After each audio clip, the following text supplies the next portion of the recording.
Hello guys and welcome sa aking channel. I am simplysars and today I am going to differentiate the two prepositions na ginagamit when it comes to describing a location. This is the an und auf. Marami rito nalilito dahil they are both meaning in English na on. Okay, pero pwede mo din siyang gamitin sa ibang sentences kapag kayo tumutukoy ng mga location. So, i-differentiate ko yan dito lahat.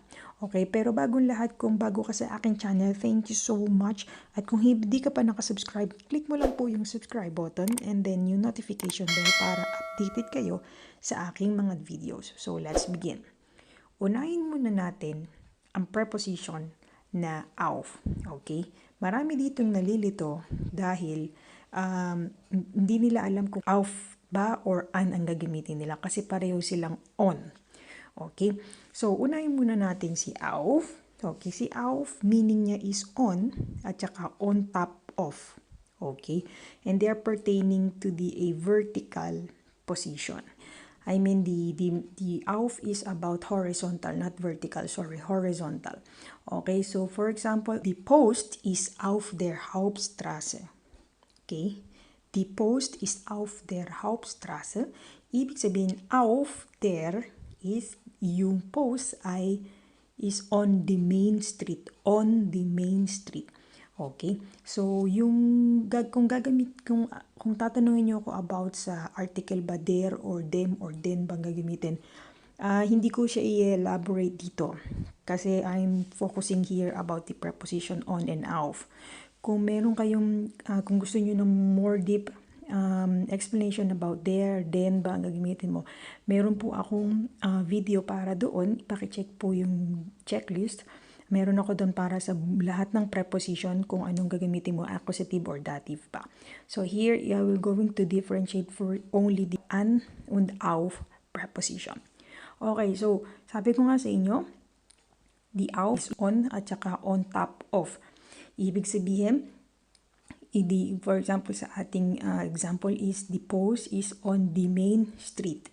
Another example is, ich lege mein Handy auf den Tisch. Okay? Ibig sabihin, auf den Tisch ang ginamit ko kasi ilalagay ko yung aking handy on the top of or on the table. Okay? Yun yung pinaka-key niya is yung horizontal location ng object na subject mo. Okay?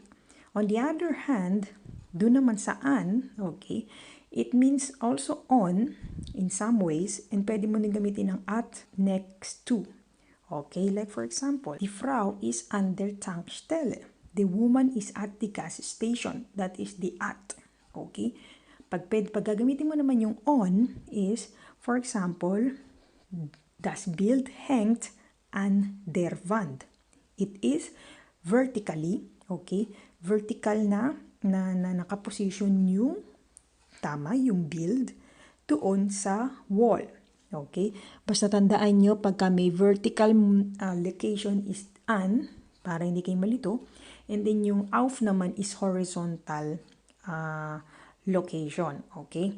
So, I hope hindi kayo masyado nalito. It is only a short video. Marami kasing nalilito dito kasi meron silang same meaning of on sa English language. Okay?